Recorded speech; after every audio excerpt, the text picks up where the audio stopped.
Hello friends, स्वागत है आपका एक बार फिर से आपके अपने यूट्यूब चैनल इस वनडे एग्ज़ाम पे। तो आज हम ले आए हैं 14 अक्टूबर के कुछ करंट अफेयर्स के बारे में बात करने के लिए। तो चलिए शुरू करते हैं। तिरुवनंतपुरम अंतर्राष्ट्रीय हवाई अड्डे का अधिग्रहण करेगा अडानी समूह। अडानी समूह ने 14 अक्टूबर 2023 से भारतीय हवाई अड्डा का अधिग्रहण AAI से तिरुवनंतपुरम अंतर्राष्ट्रीय हवाई अड्डे के रखरखाव विकास का कार्यभार संभालेगा। समझौते के अनुसार अडानी के पास 50 वर्ष की अवधि के लिए हवाई अड्डे के संचालन का लाइसेंस होगा। हवाई अड्डे का प्रबंधन Adani Thiruvananthapuram international airport limited के तहत किया जाएगा।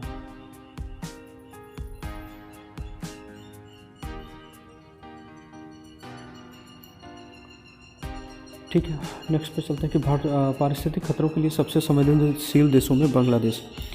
एक रिपोर्ट के अनुसार बांग्लादेश पारिस्थितिक खतरों के लिए सबसे संवेदनशील क्षेत्रों में से एक है। Institute for economics and peace IEP का फुल फॉर्म भी ये ज़रूरी है, देख लीजिए, द्वारा तैयार की गई दूसरी पारिस्थितिक खतरा रिपोर्ट ETR में देश 178 देशों में 163वें स्थान पर था, 163।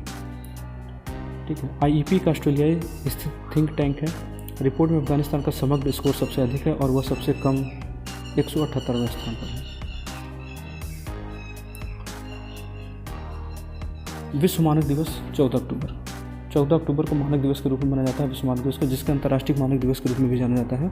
हर वर्ष 14 अक्टूबर को विश्व स्तर पर मनाया जाता है। इसका उद्देश्य उपभोक्ताओं, नियामकों और उद्योग के बीच वैश्विक अर्थव्यवस्था के मानकीकरण के महत्व के बारे में जागरूकता पैदा करना है। सतत विकास लक्ष्यों के लिए मानक एक बेहतर दुनिया के लिए साझा दृष्टिकोण 2021 के लिए अंतर्राष्ट्रीय विषय वस्तु है। तो विषय वस्तु जो इस बार का है, मोटो हमारा ये है कि एक बेहतर दुनिया के लिए साझा दृष्टिकोण। क्वेश्चन नंबर 4 है कि विश्व दृष्टि दिवस 14 अक्टूबर 2021। तो विश्व दृष्टि दिवस है, विश्व दृष्टि दिवस अक्टूबर के दूसरे गुरुवार को आयोजित जागरूकता का एक वार्षिक दिवस है। 2021 के लिए यह दिन 14 अक्टूबर को मनाया जाएगा। यह दिन अंधेपन सहित दृष्टि हानि पर वैश्विक ध्यान केंद्रित करता है। 2021 की विषय वस्तु है लव योर आइज़। ये इंपॉर्टेंट चीज़ें हैं, देखिए, लव योर आइज़। ठीक है, कम दृष्टि कई कारण हो सकते हैं, जिनमें मधुमेह और ट्रोकोमा जैसी बीमारियां, आंखों का आघात शामिल है। ठीक है, क्वेश्चन नंबर 5 की तरफ चलते हैं कि स्वतंत्र निदेशक के रूप में ओयो के बोर्ड में शामिल हुई पैरालंपियन दीपा मलिक। तो पैरालंपियन दीपा मलिक जो है, पैरालंपियन दीपा मलिक को ओयो के बोर्ड में एक स्वतंत्र निदेशक के रूप में नियुक्त किया गया है। ओयो में पहले से ही 3 अन्य स्वतंत्र निदेशक और एक नामित निदेशक हैं। इसके अलावा रितेश अग्रवाल अध्यक्ष हैं। ओयो के अध्यक्ष जो है रितेश अग्रवाल है। दीपा एक भारतीय एथलीट और 2016 पैरालंपिक खेलों में रजत पदक विजेता है। ओरावेल स्टेज लिमिटेड, ओयो की स्थापना 2013 में रितेश अग्रवाल ने की थी। ओयो का फुल फॉर्म है ओरावेल स्टेज लिमिटेड। ठीक है, क्वेश्चन नंबर 6 की तरफ चलते हैं अपने कि अक्षय ऊर्जा निवेश आकर्षण सूचकांक में तीसरे स्थान पर भारत का जो रैंकिंग है वो तीसरे स्थान पर है। जो भी ये क्या कहते हैं कि आप सोलर हो गया या विंड मिल हो गया, ये सब चीज़ों के लिए भारत में निवेश के लिए, तो भारत इसमें तीसरे स्थान पर है। कंसल्टेटिव फर्म EY द्वारा जारी 98वें renewable energy country attractiveness index RECI में भारत ने तीसरी रैंक बरकरार रखी है।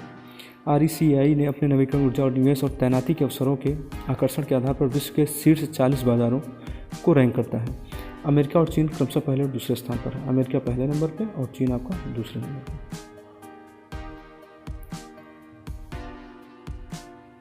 2030 तक वैश्विक स्तर पर 30 मिलियन लोगों को कौशल प्रदान करने का IBM का लक्ष्य। IBM कार्प ने 2030 तक कल की नौकरियों के लिए सभी उम्र के 30 मिलियन लोगों को आवश्यक नए कौशल प्रदान करने की अपनी प्रतिबद्धता और वैश्विक योजना को साझा किया है।